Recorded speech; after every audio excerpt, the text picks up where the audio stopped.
Kalau begitu saya sampaikan silahkan kita daring gitu ya. Karena sebenarnya hari ini kita mau ngerjakan soal juga gitu ya. Jadi nanti setelah saya memaparkan topiknya gitu ya, kemudian nanti ada langsung ada pengerjaan soal gitu ya. Oke, nah hari ini kita lanjut dengan materi baru yaitu uji chi-square.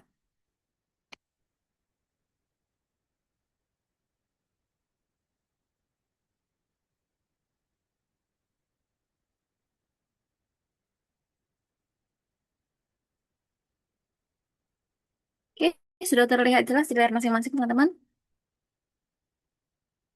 Sudah ya? Sudah, Ibu.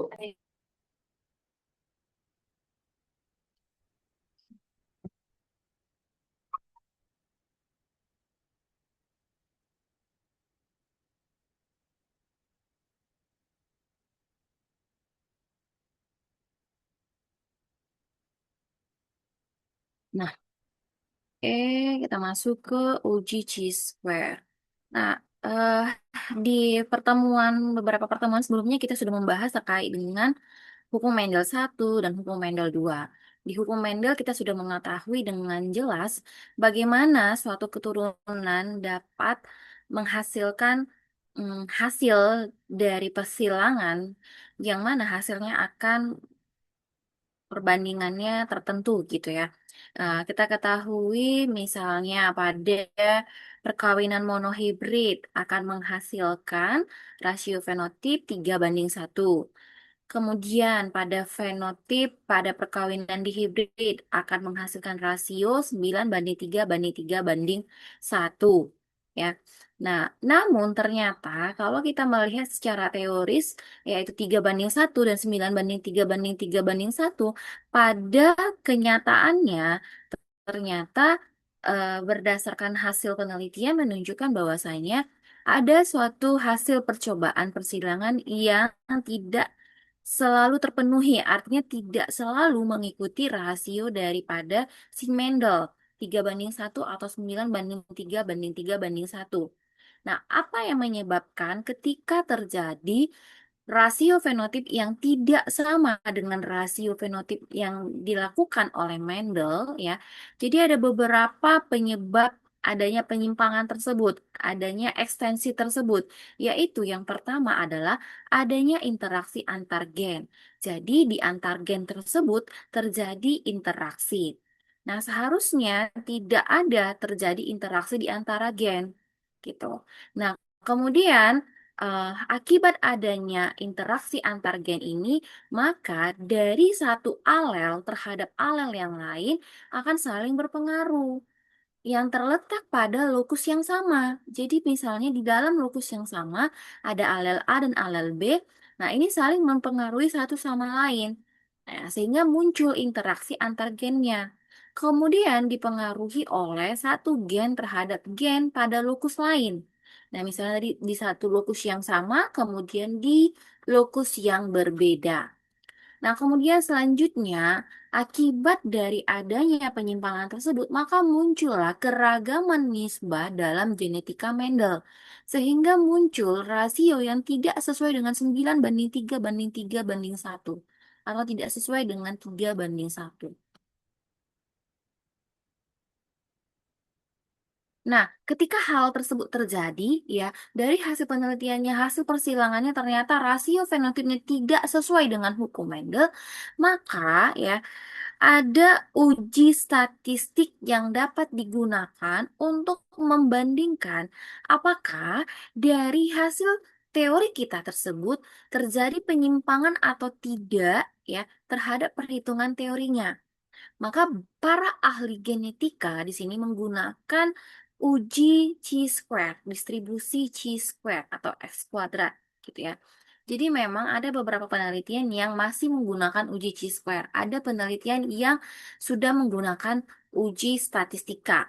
Tapi dengan uji chi-square itu juga sudah memenuhi standar dalam penelitian gitu ya. Jadi seperti beberapa kakak tingkat kalian sebelumnya yang penelitiannya dengan Pak Adi Syahputra gitu ya, ada beberapa parameter yang digunakan dengan uji chi-square gitu. Ada parameter yang digunakan dengan menggunakan uji statistika SPSS gitu.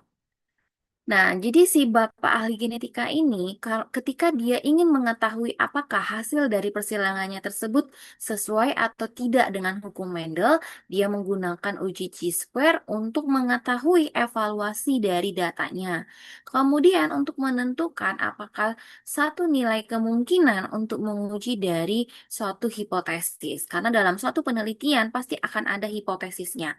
Ada dugaan sementara, si peneliti menduga apa gitu ya.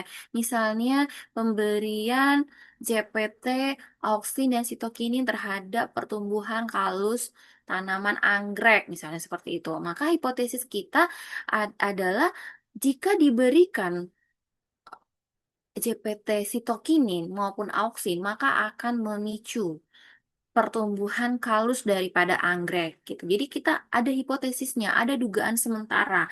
Yang mana nanti hipotesis kita ini, dugaan kita ini akan terjawab hasilnya dari hasil penelitian kita. Apakah hasil penelitian kita ini sesuai dengan hipotesis kita, dugaan kita bahwasanya JPT, auksin, dan sitokinin tersebut akan mempengaruhi pertumbuhan kalus dari anggrek atau justru setelah pemberian JPT, auksin, dan sitokinin akan menghambat daripada pertumbuhan kalus dari anggrek. Jadi ada hipotesis nol sama hipotesis satu gitu ya. Ada nanti hipotesisnya diterima atau hipotesisnya ditolak. Nah, kalau berdasarkan uji chi-square ini, si Bapak ahli genetika dari hasil persilangannya nanti dia akan menemukan hasil apakah dugaannya itu, hasilnya itu sesuai dengan dugaannya, hipotesisnya. Apakah hipotesisnya diterima atau hipotesisnya ditolak? Apakah hasil percobaannya sesuai atau tidak dengan hukum Mendel? Akan terjawab dari pengujian uji chi-square-nya. Nah, apa kegunaan dan karakteristik dari chi-square ini sendiri gitu ya? Kegunaan dari chi-square yaitu untuk menguji hubungan atau pengaruh dua buah variabel nominal dan mengukur kuatnya hubungan antara variabel yang satu dengan variabel nominal lainnya. Jadi, mau mengetahui bagaimana hubungan ataupun pengaruh ketika dua variabel kita bandingkan. Variabel yang mana yang akan mempengaruhi, gitu ya. Nah, kemudian selanjutnya karakteristik dari chi-square ini sendiri, yang pertama, nilai chi-square itu selalu positif. Oke, ingat, nilai chi-square selalu positif. Nah, kemudian selanjutnya terdapat beberapa keluarga distribusi chi-square, yaitu distribusi chi-square dengan DK derajat kebebasan atau DB derajat bebas gitu ya.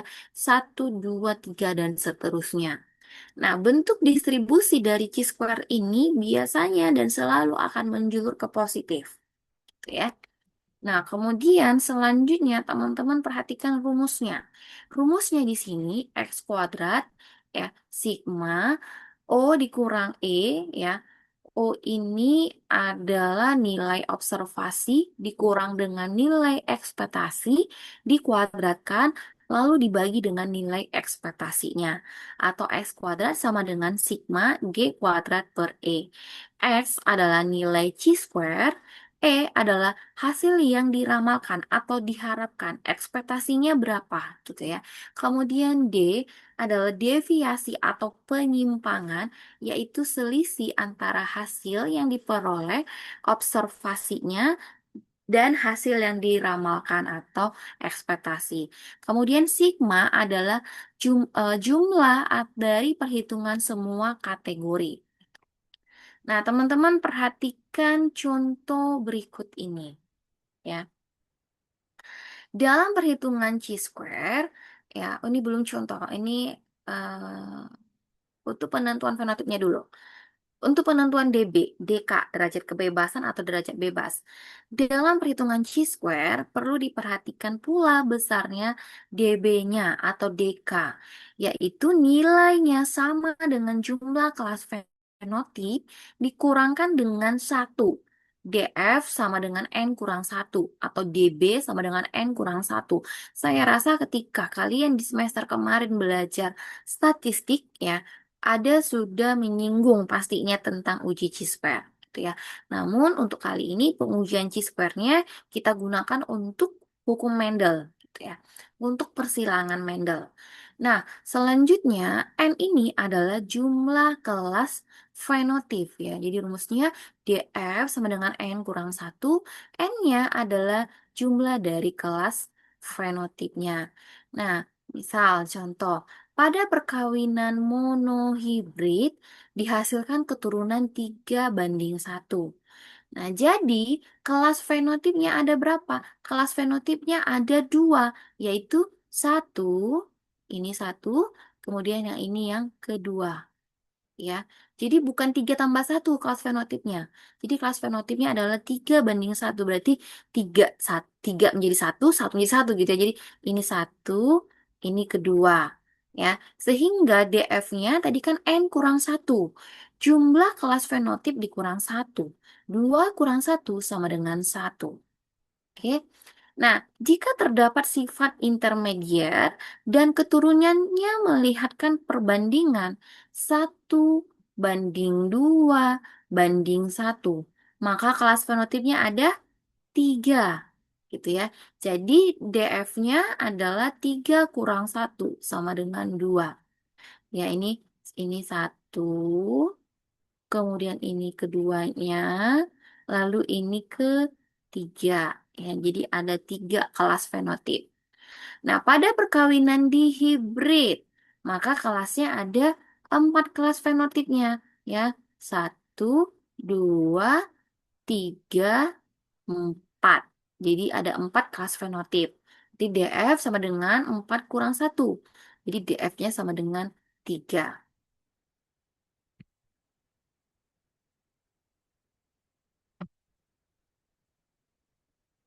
Nah, next selanjutnya ya, untuk penggunaan tabel S kuadrat. Ini saya rasa sudah ada ya waktu statistik, tapi kita ulang kembali bagaimana sih ini cara untuk melihat daripada nilai dari S kuadratnya.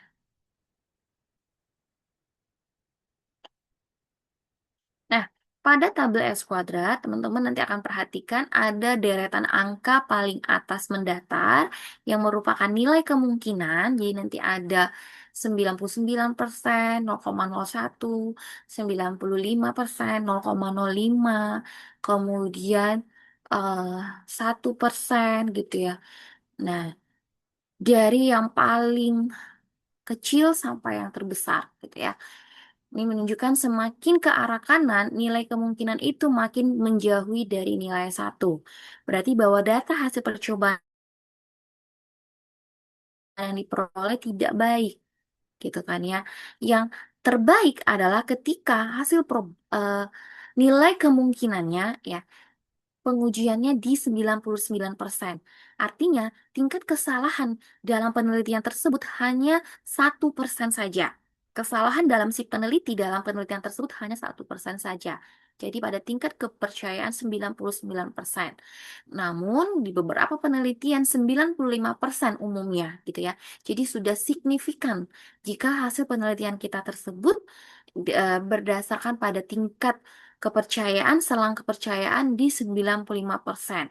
Artinya di penelitian tersebut kesalahannya si peneliti hanya 5% saja gitu ya. Nah, kemudian selanjutnya jika arahnya semakin ke kiri, maka nilai kemungkinan makin mendekati nilai satu, yaitu 100%. Nah, artinya data percobaan tersebut adalah baik. Jadi, kalau dalam tabel nanti teman-teman bisa perhatikan, kalau sudah 95% nanti bintangnya itu nanti ada 2 gitu. Jadi, sudah dikategorikan sangat-sangat signifikan gitu. Sangat-sangat berpengaruh. Nah, kemudian deretan angka dalam kolom paling kiri dari atas ke bawah menyatakan besarnya derajat kebebasan. Jadi misalnya tadi ada 3, ada 2, ada satu ya nilai dari N kurang satunya, maka itu disebut sebagai derajat kebebasannya. Gitu. Nilai dari derajat kebebasannya. Nah, selanjutnya di sini ya,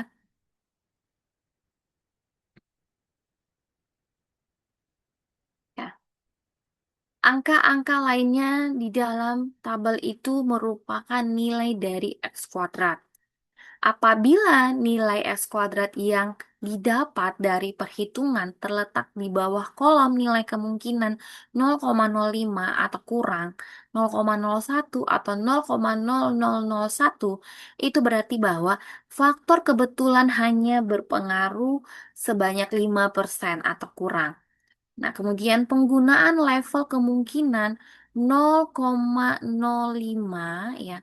Kemungkinan 0,05 sebagai sebuah keputusan untuk menolak sebuah hipotesis merupakan sebuah ketentuan yang disebut dengan level signifikan.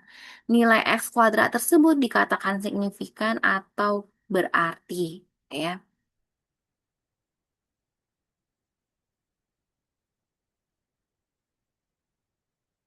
Nah, berikut ya teman-teman.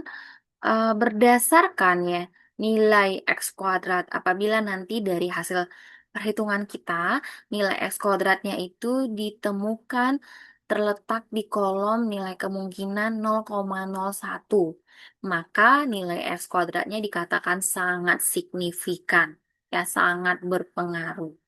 Oke, nah jika nilai, nah ini rumus yang harus perlu kita ingat ya, jika nilai X kuadrat hitung kita, ya, jadi nanti kita akan mencari nilai X kuadrat hitung, lalu selanjutnya kita akan bandingkan dengan nilai X kuadrat tabel.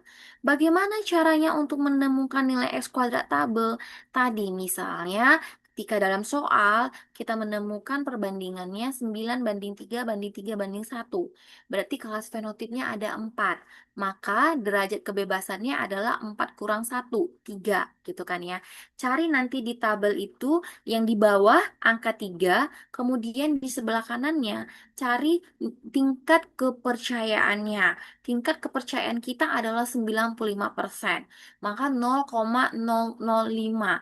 Jadi dari angka 3 di bawah 3 di sampingnya 0,05. Tarik garis lurus baru akan menemukan nilai berapa nilai di ketika nilai derajat kebebasannya 3 kemudian selang kepercayaan 0,05. Jadi 3 di sini 3 sini 0,05. Tarik garisnya, maka di sini berapa nilainya? Itu ya. Itu adalah nilai dari X kuadrat tabel. Jadi nanti dibandingkan nilai X kuadrat hitung dibandingkan dengan nilai X kuadrat tabel. Apabila nilai X kuadrat hitung kita lebih kecil dari nilai X kuadrat tabel, maka H0 hipotesis diterima, dia signifikan. Artinya, hasil dari persilangan tersebut sesuai dengan hukum Mendel. Gitu. Oke, tidak ada penyimpangan di sana. Oke, nah apabila nilai dari S kuadrat hitung yang kita temukan dari hasil persilangan kita, hasil penelitian kita ternyata lebih besar dari nilai X kuadrat tabel, maka hipotesisnya ditolak. H0 ditolak artinya dia tidak signifikan, tidak berpengaruh. Ya, tidak signifikan, tidak berpengaruh, tidak sesuai dengan hukum Mendel. Gitu.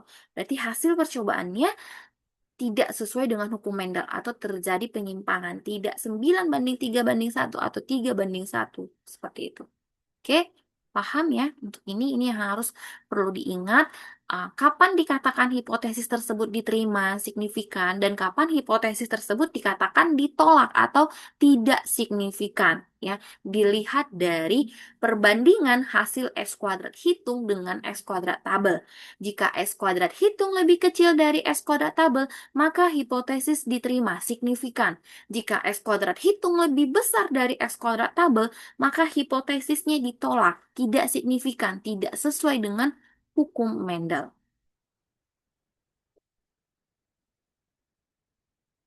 Nah, berikut ya, tadi ya, contoh dari cara melihat X kuadrat hitung, hitung X kuadrat tabel, gitu ya.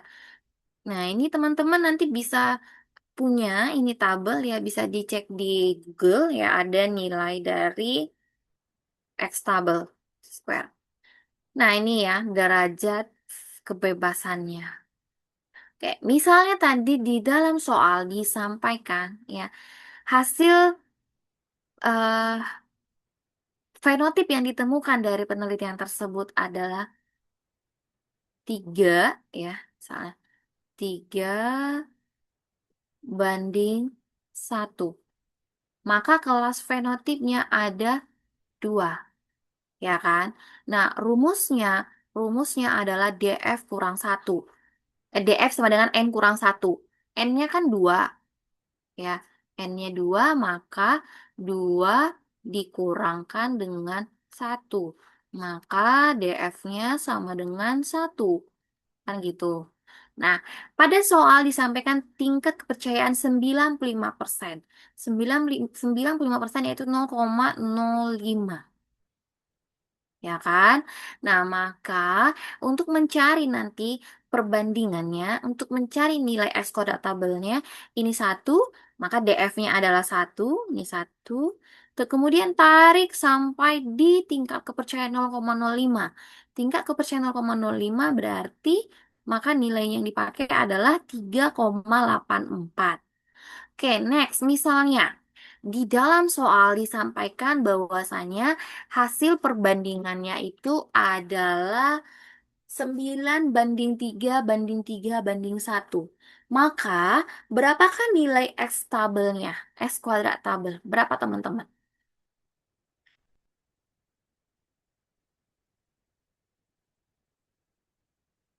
9:3:3:1.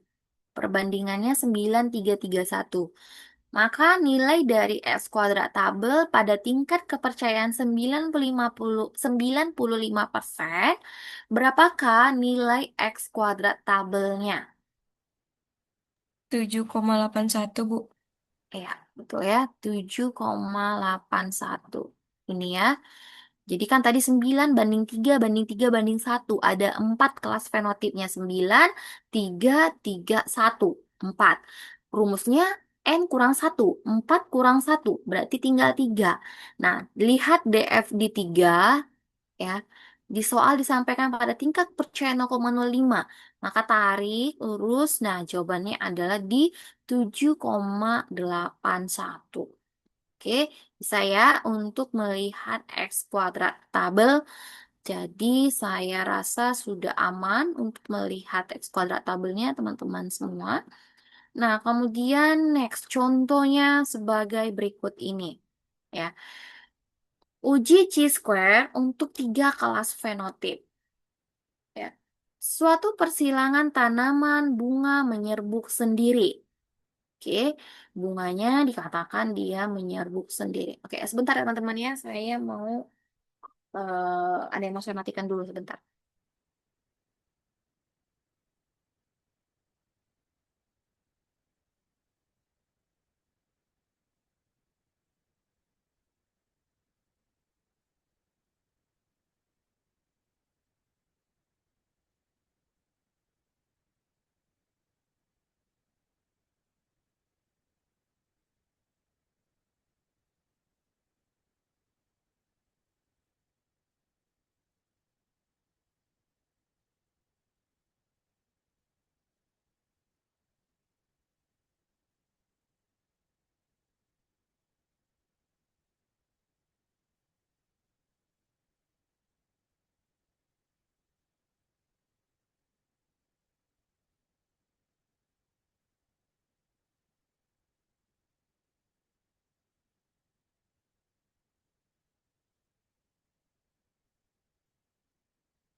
Oke, kita lanjutkan.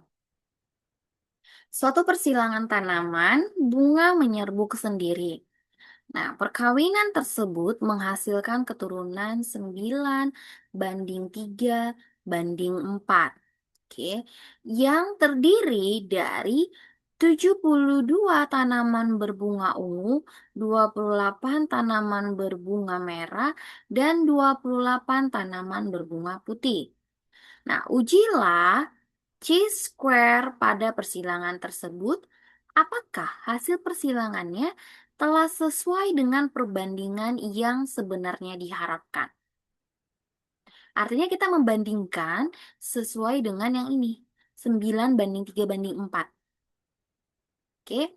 Nah, untuk melakukan uji terhadap hasil percobaan tersebut terlebih dahulu dibuat tabel sebagai berikut. Nah, nanti ada tabel yang harus kita buat. Sebelumnya, saya mau nanya dulu nih.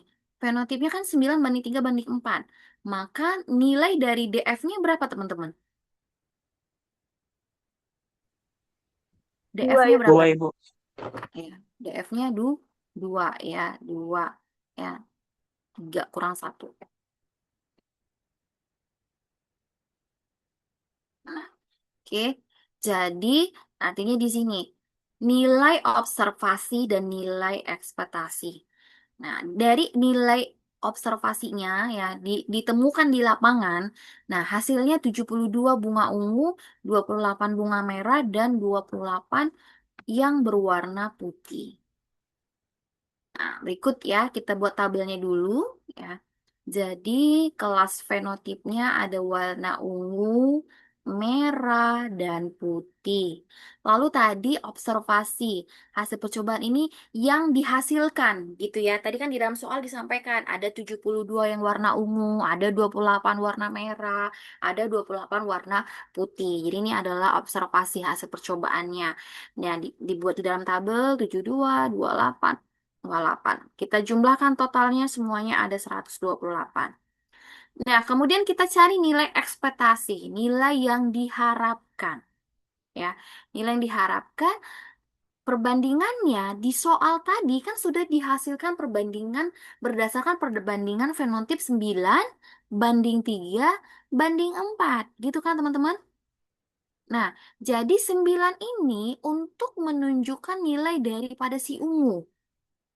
Oke, nah jadi kita mau cari sebenarnya berdasarkan hasil dari fenotip yang disampaikan tadi 9:3 banding 4 kita mau menemukan hasil yang diharapkan itu ketika sesuai dengan perbandingan 9:3 banding 4 berapa sih jumlah warna ungu, berapa jumlah warna merah, berapa jumlah warna putih, bisa kita menggunakan rumus ini ya, rumus perbandingan.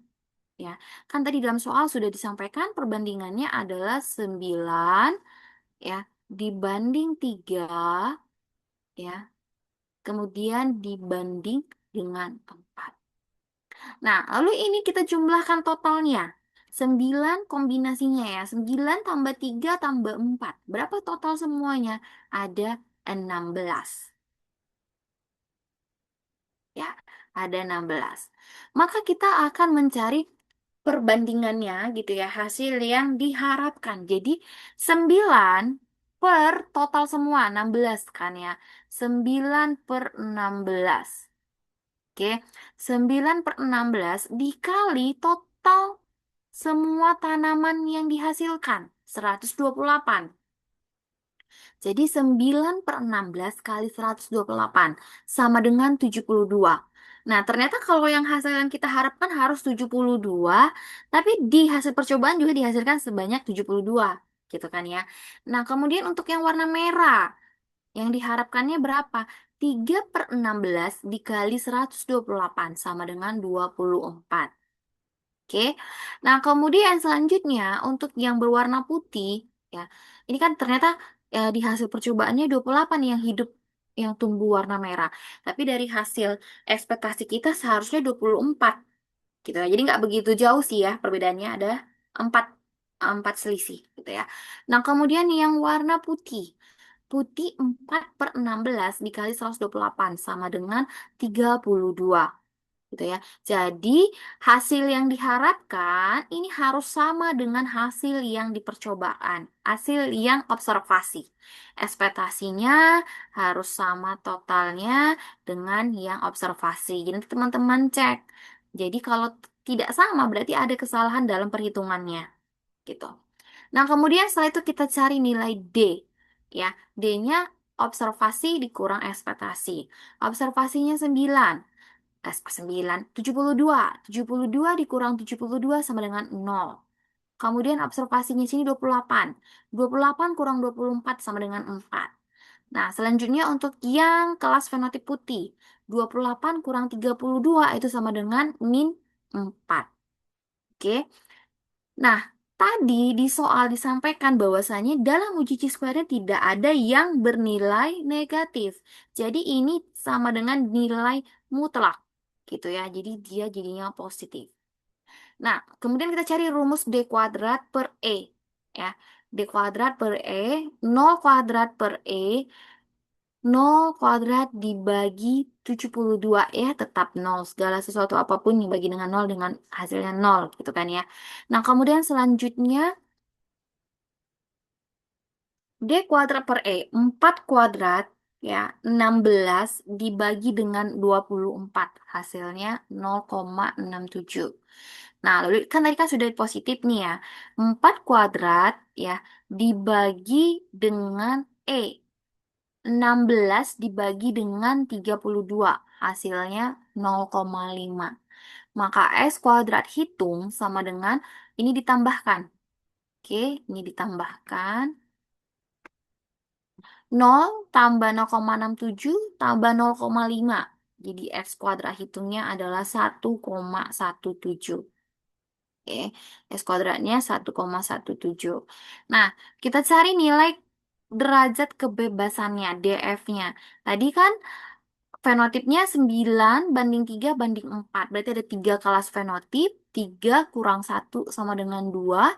Lihat tabel chi-square pada tingkat kepercayaan 95% atau 0,05. DF-nya 2. Ini hasilnya adalah 5,991. Oke, jadi kita sudah dapat dua nih kan. Sudah kita ketahui nilai X kuadrat hitung 1,17. Lalu kita ketahui nilai X kuadrat tabel 5,991. Maka kita tinggal menarik kesimpulan. Kita bandingkan nilai X kuadrat hitung dibandingkan dengan X kuadrat tabel. Nah, ternyata teman-teman, apakah X kuadrat hitung lebih besar dari X kuadrat tabel? Atau ternyata X kuadrat hitung lebih kecil dari X kuadrat tabel? Ternyata hasil menunjukkan bahwasanya X kuadrat hitung 1,17 ini lebih kecil dari X kuadrat tabel 5,991. Ketika hal ini terjadi, X kuadrat hitung lebih kecil dari ya, lebih kecil dari X kuadrat tabel, maka hasil persilangan tersebut diterima. Ya, H0-nya hipotesisnya diterima. Ya, hipotesisnya signifikan. Hasil persilangan memenuhi rasio Mendel. Jika X kuadrat hitung lebih kecil dari X kuadrat tabel, maka persilangan tersebut, hipotesisnya tersebut diterima. H0 diterima. Signifikan. Signifikan berarti dia berpengaruh. Artinya dia sesuai dengan persilangan rasio Mendel. Oke, paham untuk ini? Sampai di sini paham teman-teman? Oke.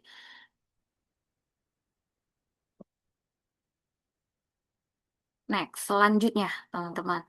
Nah, ketika kita ada pengujian chi-square untuk 4 kelas fenotip.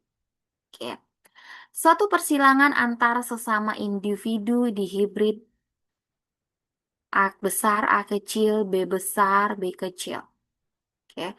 Menghasilkan keturunan yang terdiri atas 4 macam fenotip. Di sini soalnya tidak disampaikan 4 macam fenotip yang berupa fenotip, tapi mereka menunjukkan hasil genotipnya, gitu kan ya teman-teman. Nggak ada kan di sini menunjukkan bahwasannya warnanya merah, kuning, hijau dan sebagainya, gitu kan ya. Jadi dia kelasnya berdasarkan fenotipnya, kelas fenotip berdasarkan genotip, ya. Nah, di sini disampaikan bahwasanya ketika kelas fenotipnya genotipnya A besar, baru di bawahnya ini kosong, bisa A besar, bisa A kecil, B besar, kemudian selanjutnya bisa di sini isiannya B besar atau B kecil, jumlah yang dihasilkan adalah sebanyak 415. Nah, kalau untuk yang A besar, di sini nanti bisa kita isi A besar atau A kecil gitu ya. Nah, hasilnya 140 nilai daripada observasi. Kemudian untuk yang A kecil, B besar, nah di sebelahnya ini nanti bisa ditambahkan misalnya hasilnya B besar atau B kecil. Nah, ini observasinya di lapangan ditemukan 145. Nah, untuk yang resesif ya ditemukan sebanyak 35. Nah, untuk menentukan bahwa hasil persilangan ini masih memenuhi rasio teoritis dari 9:3:3:1, atau ternyata hasilnya menyimpang dari rasio ini, maka perlu dilakukan pengujian uji chi-square. Nah, kita buat lagi ke dalam bentuk tabel, gitu ya. Ada kelas fenotipnya sebagai berikut. Kemudian nilai dari observasi, nilai yang ada di wacana ini, teks ini kita buat dalam bentuk tabel sebagai berikut. Nah, ketika kita totalkan, hasilnya adalah sebanyak 736. Tugas kita selanjutnya adalah untuk mencari nilai dari ekspektasi, nilai yang dari diharapkan. Tadi cara untuk mencari nilai ekspektasinya adalah dengan melakukan hasil dari perbandingan gitu ya teman-teman. Nah, jadi di sini kan hasilnya 9:3:3:1. Ini total keseluruhannya tetap 16 gitu ya. Jadi untuk nilai untuk kelas fenotip yang pertama adalah 9/16 dikali dengan 736. Jadi hasil ekspektasinya adalah 414. Nah, kemudian untuk yang nilai berikutnya, 3/16 kali 736 hasilnya adalah 138. Nah, untuk yang kelas A kecil, B besar ini, ya garis bawah, adalah 3/16 kali 736, yaitu 138. Ya. Kemudian selanjutnya 1/16 kali 736 sama dengan 46. Maka ini total keseluruhannya 736. Artinya sama, nih, observasi nilainya harus sama dengan ekspektasi. Lalu kita cari nilai D-nya. D-nya 0 kurang E. Observasi kurang ekspektasi. 415 kurang 414 sama dengan 1. 140 dikurang 138 sama dengan 2. 145 dikurang 138 sama dengan 7. Kemudian 35 kurang 46 sama dengan minus, Bu. Gitu ya. Minus 11.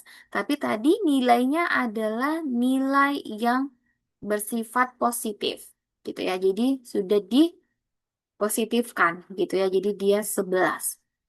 Nilainya bersifat mutlak. Jadi dia bersifat positif. Kemudian D kuadrat per E, gitu ya. 1 kuadrat, 1 dibagi dengan 414, hasilnya 0,002. Kemudian 2 kuadrat dibagi 138, 4 bagi 138, 0,029. 7 kuadrat dibagi 138, 49 dibagi 138, 0,355. 11 kuadrat dibagi 46, 121 dibagi 46, 2,630. Lalu selanjutnya nilai S kuadratnya adalah tinggal ditambahkan. Ya, hasil penambahannya adalah ya 3,016. Oke, nah kita tinggal mencari nilai dari X tabel 9331. Maka nanti teman-teman cari di pada tingkat DF-nya 3 ya kan? 4 kurang 1, 3. Cari pada tingkat kepercayaan 0,0595%. Nah, perhatikan sebagai berikut ya. Nilai derajat kebebasannya DF-nya 4 kurang 1 ya, sama dengan 3 ya. Kemudian cari nilai di di C square X kuadrat. Kemudian nilai DF ini, oke, pada tingkat kepercayaan 0,05, ya, baris ketiga DF-nya 3, ya adalah 7,815. Maka nilai S kuadrat hitung kita tadi 3,016, S kuadrat tabel ada 7,815. Ternyata ini lebih kecil dari 7,815, ya. Jadi S kuadrat hitung kita lebih kecil dari S kuadrat tabel, maka tetap masih hasil persilangannya, hipotesisnya diterima. Dia bersifat signifikan sesuai dengan hukum rasio Mendel. Oke, jadi nanti teman-teman yang kalian bandingkan itu sesuaikan ya S kuadrat hitung yang dibandingkan dengan S kuadrat tabel. Oke, terkadang ada yang kebalikannya lah Bu, S kuadrat tabel dibandingkan dengan S kuadrat hitung. Sebenarnya sama saja, tapi untuk mempermudah kita, ya, kita tetap pada sesuai dengan rumus, yaitu kita tetap membandingkan antara S kuadrat hitung yang dibandingkan dengan S kuadrat tabel. Ya, jadi nanti bandingkan X kuadrat hitungnya itu lebih kecil atau lebih besar dari nilai X tabel.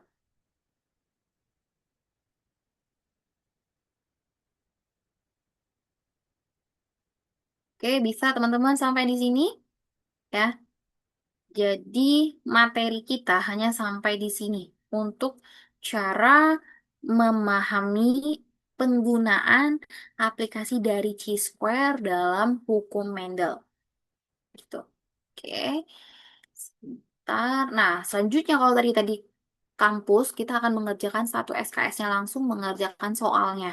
Gitu ya. Contoh soal dari uji chi-square.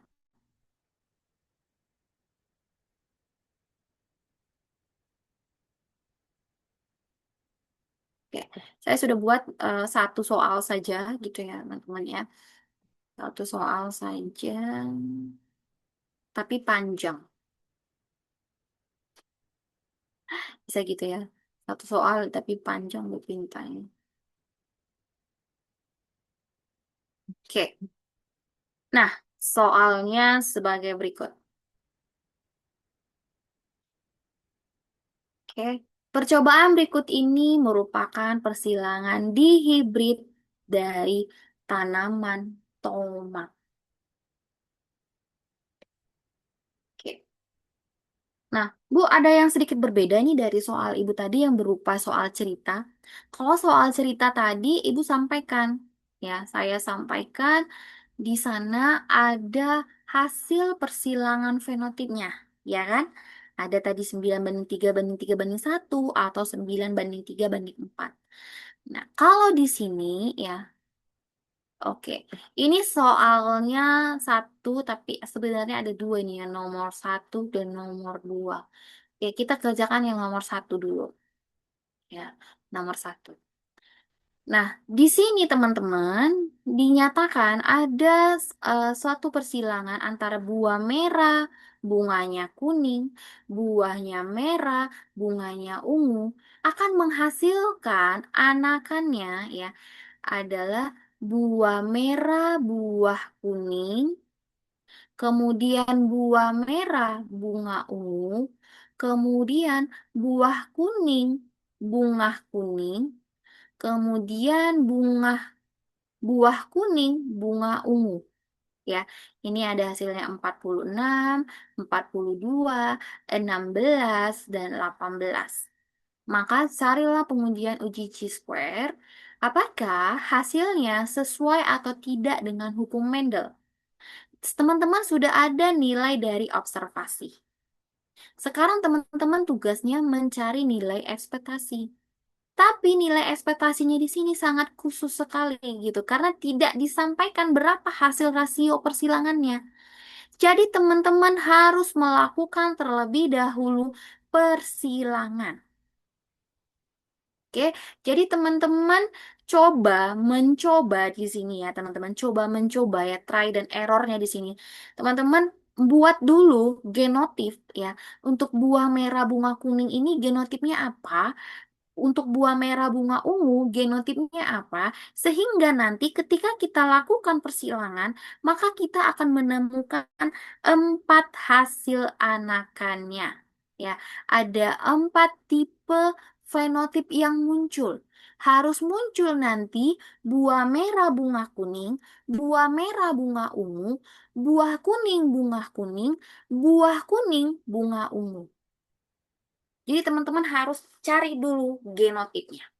Nanti setelah sudah menemukan itu, dapat nih ada 4 anakannya. Nah, nanti akan dapat nilai dari rasio fenotipnya.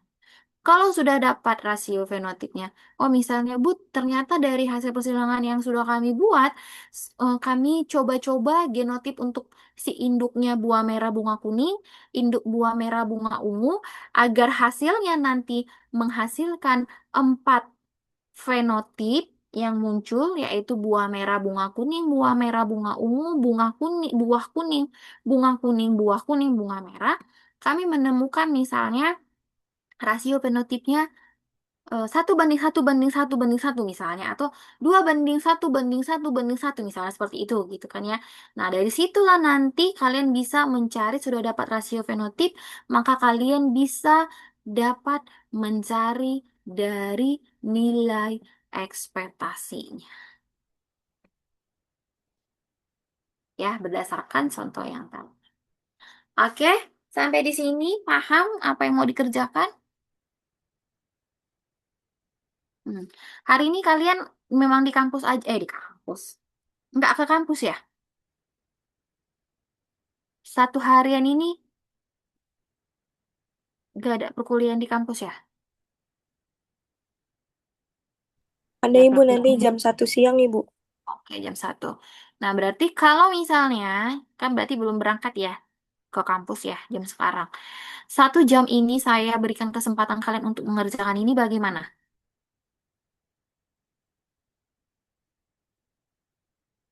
Bisa dicoba?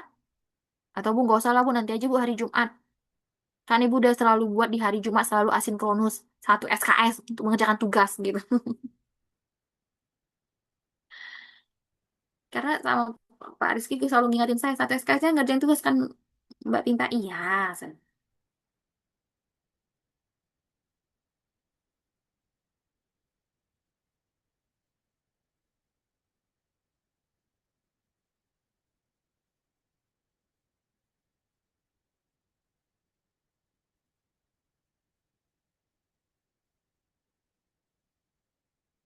Bagaimana? Jam 9 sini, masih ada sih satu. Atau ada yang sudah mengerjakan ini?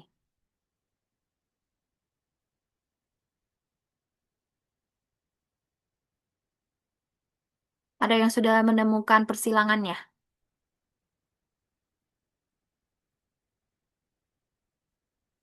Lagi ngitung hasil Itu hasil apa, Salwa? Ekspektasi. Wih, Chi-square-nya, Bu. hasil chi-square. Berarti udah Yang dapat nilai RF-nya?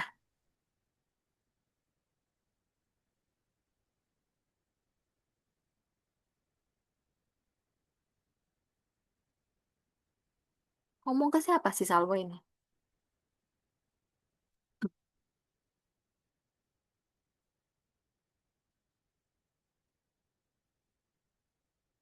udah, Ibu. Udah dapat nilai RF-nya?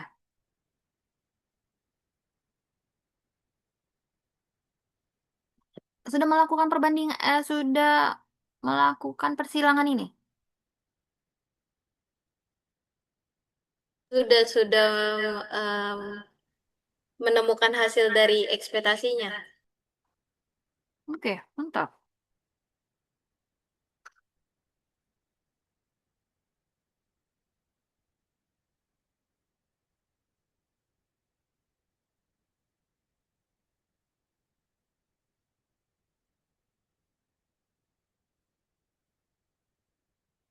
Oke.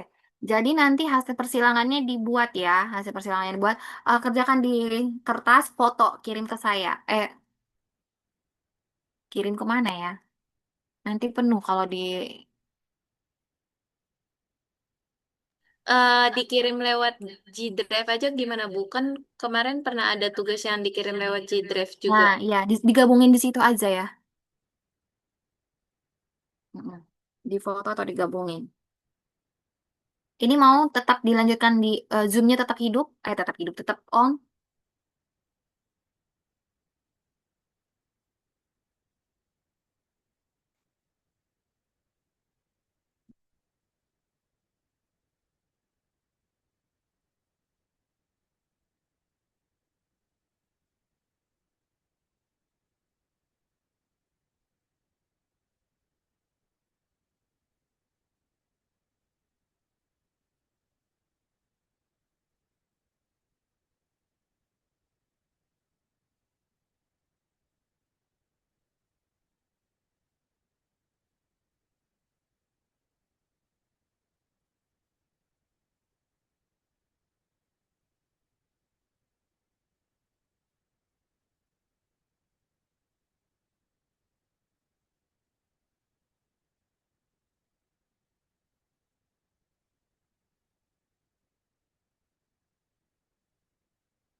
Ibu untuk Zoom-nya bisa diudahan aja. Tadi udah nanya ke teman-teman tugasnya dikumpulin hari ini, tapi deadline-nya itu sesuai Oh, selesai jam perkuliahan atau jam 12 Ibu? sesuai perkuliahan aja. Bisa kan? Kan cuma satu soal. Oke, ya nggak apa-apa. Saya juga ya persiapan ke kampus kan, karena saya offline jam 10. Oke, baik kalau begitu kita akhirin ya. Untuk asensi nanti berarti di pertemuan berikutnya ya, ketika kita offline ya. Oke, baik kalau begitu saya stop share. Materinya saya kirim ke PJ ya. Oke, baik kalau begitu saya akhirin. Selamat pagi semuanya teman-teman. Pagi, Ibu. Terima Pagi, kasih. makasih Bu. Makasih Bu. Baik, Makasih Bu. ya.